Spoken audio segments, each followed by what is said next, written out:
ॐ प्रणम्य शिरसा देवं गौरीपुत्रं विनायकं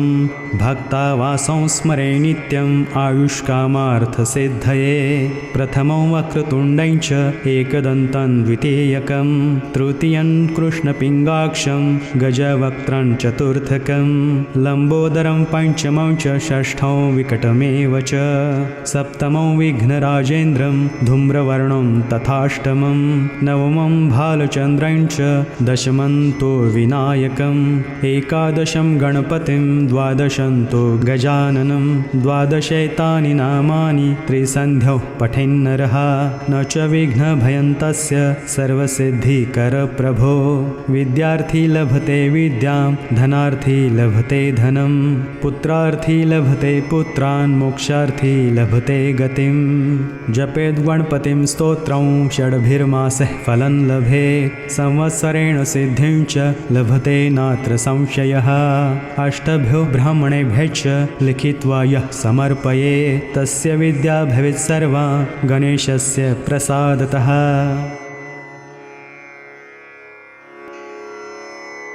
ॐ प्रणम्य शिरसा देवं गौरीपुत्रं विनायकं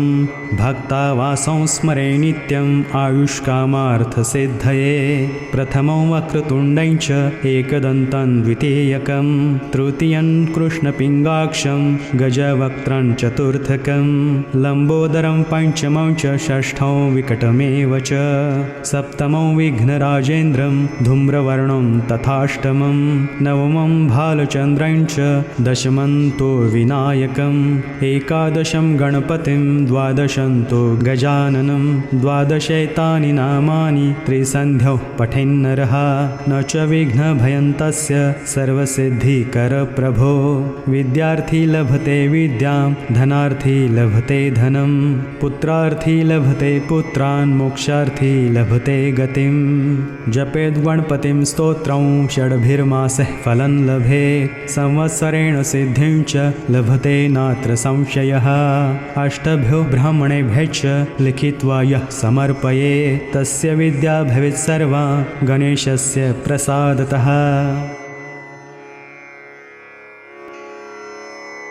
ॐ प्रणम्य शिरसा देवं गौरीपुत्रं विनायकं भक्तावासं स्मरे नित्यम् आयुष्कामार्थसिद्धये। प्रथमं वक्रतुण्डं च एकदन्तं द्वितीयकं तृतीयं कृष्णपिङ्गाक्षं गजवक्त्रं चतुर्थकं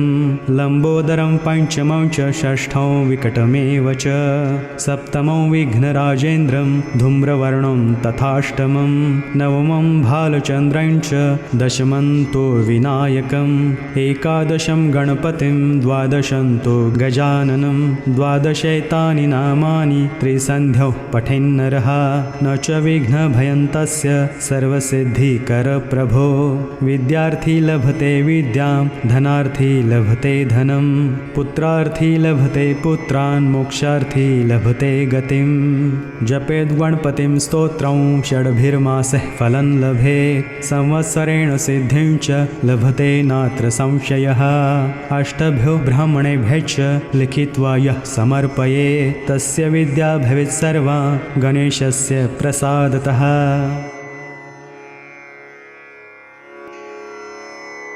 ॐ प्रणम्य शिरसा देवं गौरीपुत्रं विनायकं भक्तावासं स्मरे नित्यम् आयुष्कामार्थसिद्धये। प्रथमं वक्रतुण्डं च एकदन्तं द्वितीयकं तृतीयं कृष्णपिङ्गाक्षं गजवक्त्रं चतुर्थकं लम्बोदरं पञ्चमं च षष्ठं विकटमेव च सप्तमं विघ्नराजेन्द्रं धूम्रवर्णं तथाष्टमं नवमं भालचन्द्रं च दशमं तु विनायकम् एकादशं गणपतिं द्वादशं तु गजाननं द्वादशैतानि नामानि त्रिसन्ध्यौ पठेन्नरः न च विघ्नभयं तस्य सर्वसिद्धिकरप्रभो। विद्यार्थी लभते विद्यां धनार्थी लभते धनं पुत्रार्थी लभते पुत्रान् मोक्षार्थी लभते गतिं। जपेद् गणपतिं स्तोत्रं षड्भिर्मासः फलं लभेत् संवत्सरेण संवत्सरेण सिद्धिं च लभते नात्र संशयः अष्टभ्यो ब्राह्मणेभ्यश्च लिखित्वा यः समर्पये तस्य विद्या भवेत् सर्वा गणेशस्य प्रसादतः।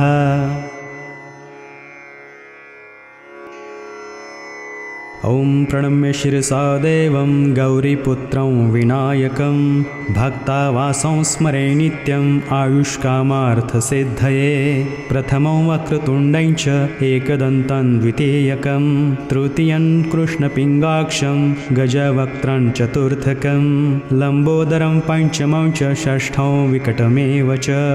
सप्तमं विघ्नराजेन्द्रं धूम्रवर्णं तथाष्टमं नवमं भालचन्द्रं च दशमं तु विनायकम् एकादशं गणपतिं द्वादशं तु गजाननं द्वादशैतानि नामानि त्रिसन्ध्यौ पठेन्नरः न च विघ्नभयं तस्य सर्वसिद्धिकरप्रभो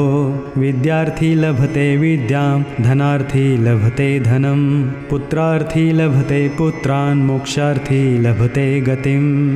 जपेद् गणपतिं स्तोत्रं षड्भिर्मासः फलं लभेत् संवत्सरेण सिद्धिं च लभते नात्र संशयः अष्टभ्यो ब्राह्मणेभ्यश्च लिखित्वा यः समर्पये तस्य विद्या भवेत् सर्वा गणेशस्य प्रसादतः।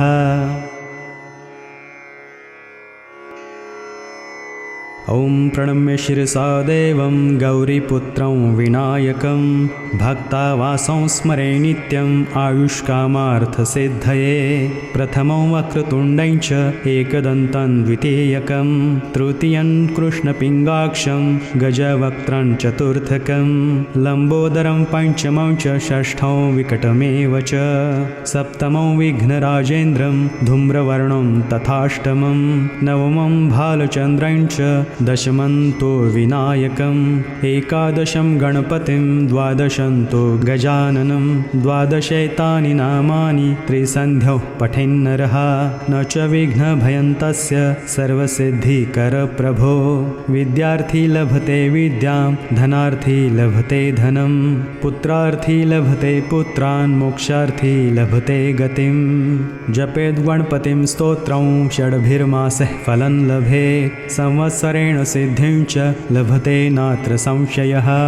अष्टभ्यो ब्राह्मणेभ्यश्च लिखित्वा यः समर्पये तस्य विद्या भवेत् सर्वा गणेशस्य प्रसादतः।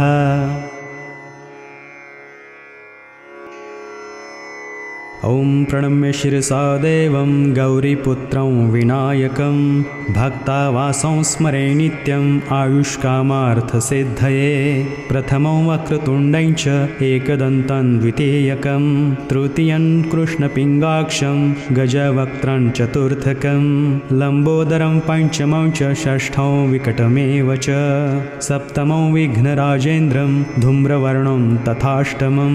नवमं भालचन्द्रं च दशमं तु विनायकम् एकादशं गणपतिं द्वादशं तु गजाननं द्वादशैतानि नामानि त्रिसन्ध्यौ पठेन्नरः न च विघ्नभयं तस्य सर्वसिद्धिकरप्रभो विद्यार्थी लभते विद्यां धनार्थी लभते धनं पुत्रार्थी लभते पुत्रान् मोक्षार्थी लभते गतिं जपेद् गणपतिं स्तोत्रं षड्भिर्मासः फलं लभेत् संवत्सरेण सिद्धिं च लभते नात्र संशयः अष्टभ्यो ब्राह्मणेभ्यश्च लिखित्वा यः समर्पये तस्य विद्या भवेत् सर्वा गणेशस्य प्रसादतः।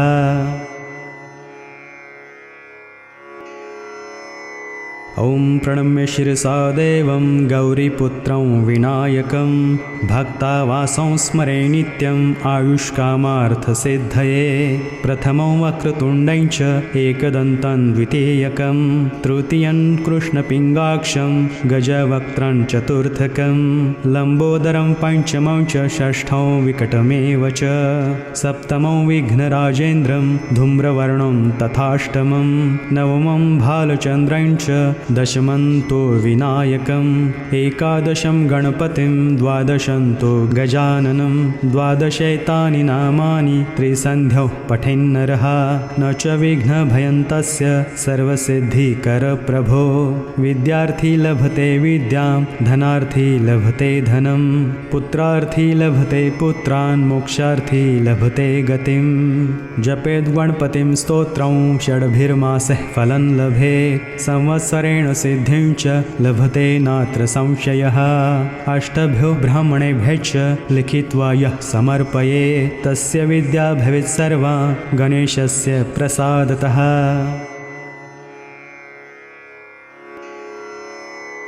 ॐ प्रणम्य शिरसा देवं गौरीपुत्रं विनायकं भक्तावासं स्मरे नित्यम् आयुष्कामार्थसिद्धये प्रथमं वक्रतुण्डं च एकदन्तं द्वितीयकं तृतीयं कृष्णपिङ्गाक्षं गजवक्त्रं चतुर्थकं लम्बोदरं पञ्चमं च षष्ठं विकटमेव च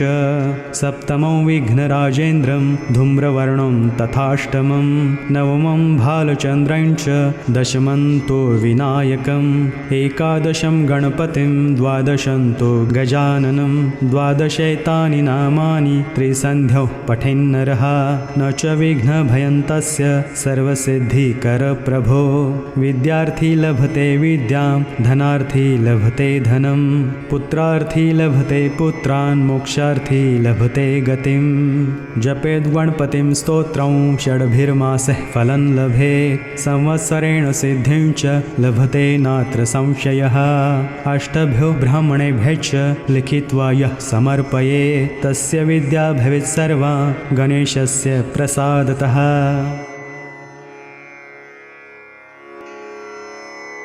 ॐ प्रणम्य शिरसा देवं गौरीपुत्रं विनायकं भक्तावासं स्मरे नित्यम् आयुष्कामार्थसिद्धये प्रथमं वक्रतुण्डं च एकदन्तं द्वितीयकं तृतीयं कृष्णपिङ्गाक्षं गजवक्त्रं चतुर्थकं लम्बोदरं पञ्चमं च षष्ठं विकटमेव च सप्तमं विघ्नराजेन्द्रं धूम्रवर्णं तथाष्टमं नवमं भालचन्द्रं च दशमन्तो विनायकम् एकादशं गणपतिं द्वादशन्तो गजाननं द्वादशैतानि नामानि त्रिसन्ध्यौ पठेन्नरः न च विघ्नभयं तस्य सर्वसिद्धिकरप्रभो विद्यार्थी लभते विद्यां धनार्थी लभते धनं पुत्रार्थी लभते पुत्रान् मोक्षार्थी लभते गतिं जपेद् गणपतिं स्तोत्रं षड्भिर्मासः फलं लभेत् संवत्सरेण सिद्धिं च लभते नात्र संशयः अष्टभ्यो ब्राह्मणेभ्यश्च लिखित्वा यः समर्पयेत् तस्य विद्या भवेत् सर्वा गणेशस्य प्रसादतः।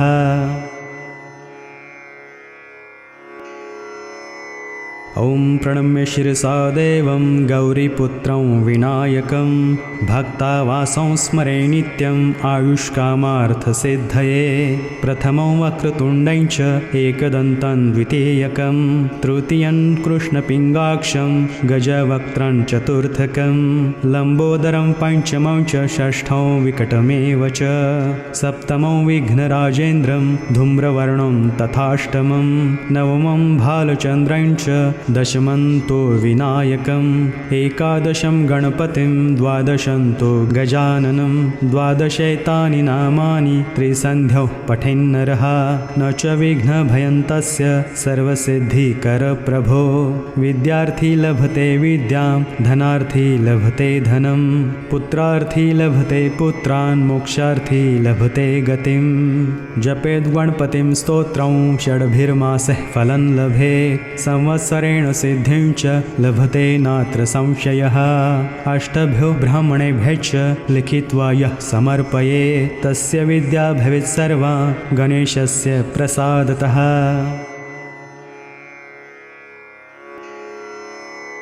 ॐ प्रणम्य शिरसा देवं गौरीपुत्रं विनायकं भक्तावासं स्मरे नित्यम् आयुष्कामार्थसिद्धये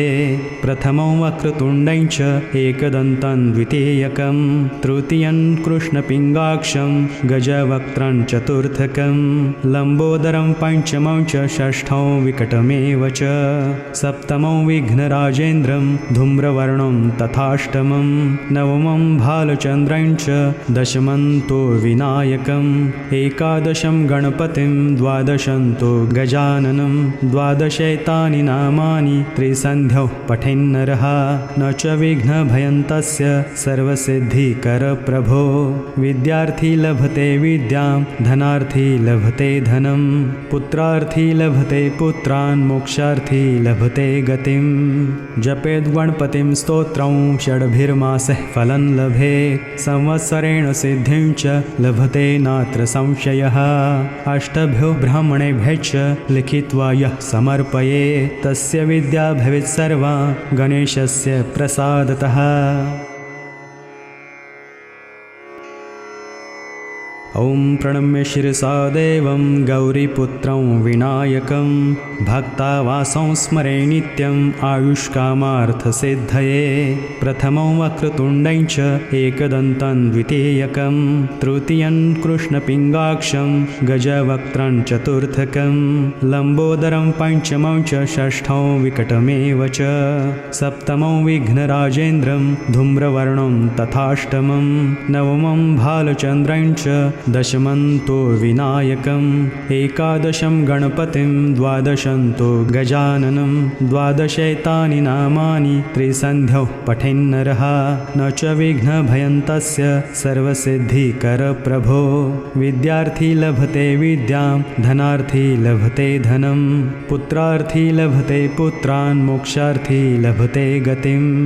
जपेद्गणपतिं स्तोत्रं षड्भिर्मासः फलं लभेत् संवत्सरेण सिद्धिं च लभते नात्र संशयः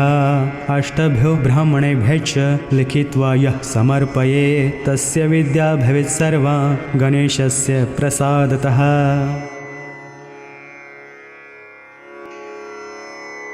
ॐ प्रणम्य शिरसा देवं गौरीपुत्रं विनायकं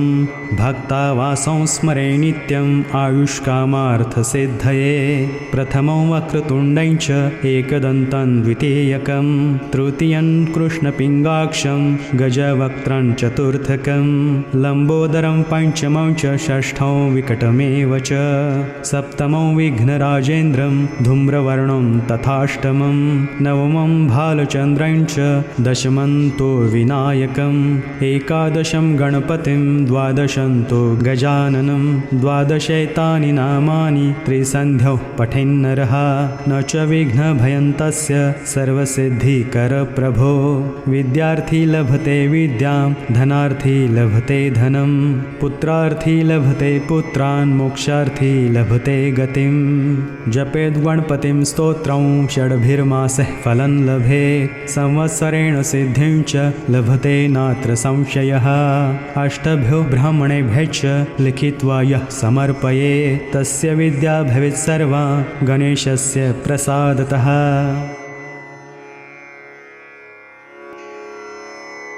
ॐ प्रणम्य शिरसा देवं गौरीपुत्रं विनायकं भक्तावासं स्मरे नित्यम् आयुष्कामार्थसिद्धये प्रथमं वक्रतुण्डं च एकदन्तं द्वितीयकं तृतीयं कृष्णपिङ्गाक्षं गजवक्त्रं चतुर्थकं लम्बोदरं पञ्चमं च षष्ठं विकटमेव च सप्तमं विघ्नराजेन्द्रं धूम्रवर्णं तथाष्टमं नवमं भालचन्द्रं च दशमन्तो विनायकम् एकादशं गणपतिं द्वादशन्तो गजाननं द्वादशैतानि नामानि त्रिसन्ध्यौ पठेन्नरः न च विघ्नभयं तस्य सर्वसिद्धिकरप्रभो विद्यार्थी लभते विद्यां धनार्थी लभते धनं पुत्रार्थी लभते पुत्रान् मोक्षार्थी लभते गतिं जपेद्गणपतिं स्तोत्रं षड्भिर्मासः फलं लभेत् संवत्सरेण संवत्सरेण सिद्धिं च लभते नात्र संशयः अष्टभ्यो ब्राह्मणेभ्यश्च लिखित्वा यः समर्पये तस्य विद्या भवेत् सर्वा गणेशस्य प्रसादतः।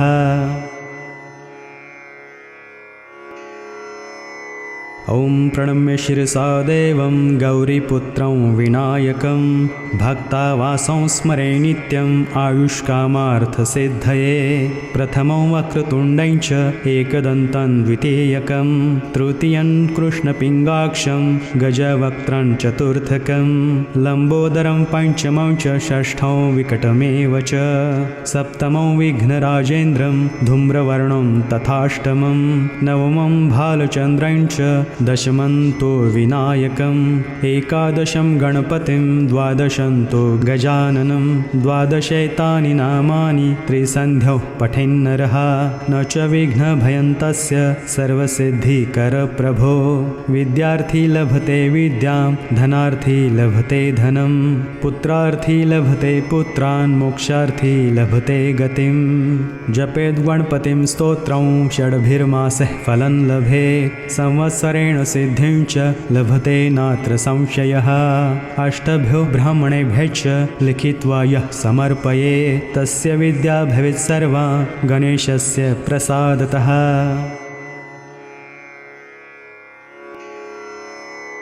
ॐ प्रणम्य शिरसा देवं गौरीपुत्रं विनायकं भक्तावासं स्मरे नित्यम् आयुष्कामार्थसिद्धये प्रथमं वक्रतुण्डं च एकदन्तं द्वितीयकं तृतीयं कृष्णपिङ्गाक्षं गजवक्त्रं चतुर्थकं लम्बोदरं पञ्चमं च षष्ठं विकटमेव च सप्तमं विघ्नराजेन्द्रं धूम्रवर्णं तथाष्टमं नवमं भालचन्द्रं च दशमन्तो विनायकम् एकादशं गणपतिं द्वादशन्तो गजाननं द्वादशैतानि नामानि त्रिसन्ध्यौ पठेन्नरः न च विघ्नभयन्तस्य सर्वसिद्धिकरप्रभो विद्यार्थी लभते विद्यां धनार्थी लभते धनं पुत्रार्थी लभते पुत्रान् मोक्षार्थी लभते गतिं जपेद् गणपतिं स्तोत्रं षड्भिर्मासः फलं लभेत् संवत्सरेण सिद्धिं च लभते नात्र संशयः अष्टभ्यो ब्राह्मणेभ्यश्च लिखित्वा यः समर्पये तस्य विद्या भवेत् सर्वा गणेशस्य प्रसादतः।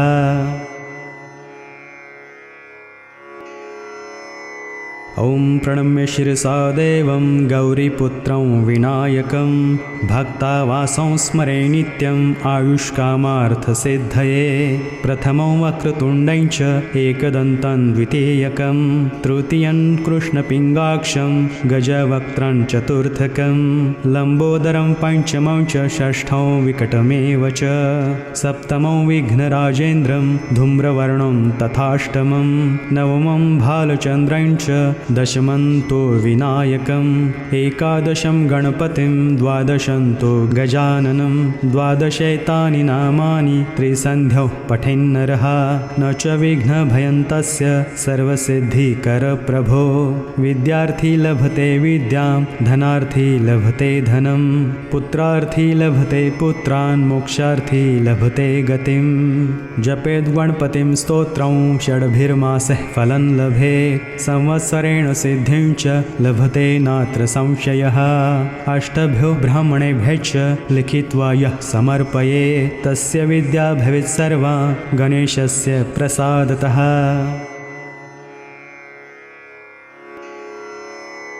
ॐ प्रणम्य शिरसा देवं गौरीपुत्रं विनायकं भक्तावासं स्मरे नित्यम् आयुष्कामार्थसिद्धये प्रथमं वक्रतुण्डं च एकदन्तं द्वितीयकं तृतीयं कृष्णपिङ्गाक्षं गजवक्त्रं चतुर्थकं लम्बोदरं पञ्चमं च षष्ठं विकटमेव च सप्तमं विघ्नराजेन्द्रं धूम्रवर्णं तथाष्टमं नवमं भालचन्द्रं च दशमन्तो विनायकम् एकादशं गणपतिं द्वादशन्तो गजाननं द्वादशैतानि नामानि त्रिसन्ध्यौ पठेन्नरः न च विघ्नभयं तस्य सर्वसिद्धिकरप्रभो विद्यार्थी लभते विद्यां धनार्थी लभते धनं पुत्रार्थी लभते पुत्रान् मोक्षार्थी लभते गतिं जपेद्गणपतिं स्तोत्रं षड्भिर्मासः फलं लभेत् संवत्सरेण सिद्धिं च लभते नात्र संशयः अष्टभ्यो ब्राह्मणेभ्यश्च लिखित्वा यः समर्पये तस्य विद्या भवेत् सर्वा गणेशस्य प्रसादतः।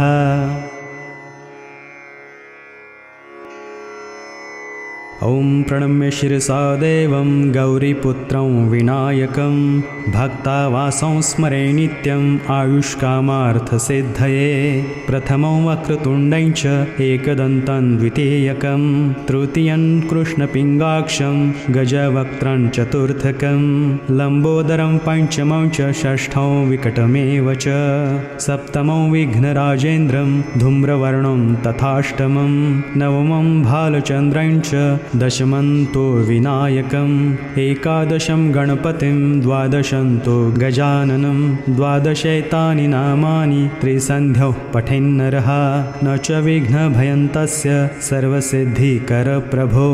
विद्यार्थी लभते विद्यां धनार्थी लभते धनं पुत्रार्थी लभते पुत्रान् मोक्षार्थी लभते गतिं जपेद्गणपतिं स्तोत्रं षड्भिर्मासः फलं लभेत् संवत्सरेण सिद्धिं च लभते नात्र संशयः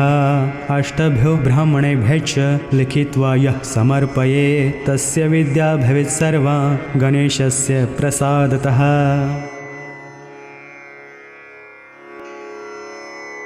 ॐ प्रणम्य शिरसा देवं गौरीपुत्रं विनायकं भक्तावासं स्मरे नित्यम् आयुष्कामार्थसिद्धये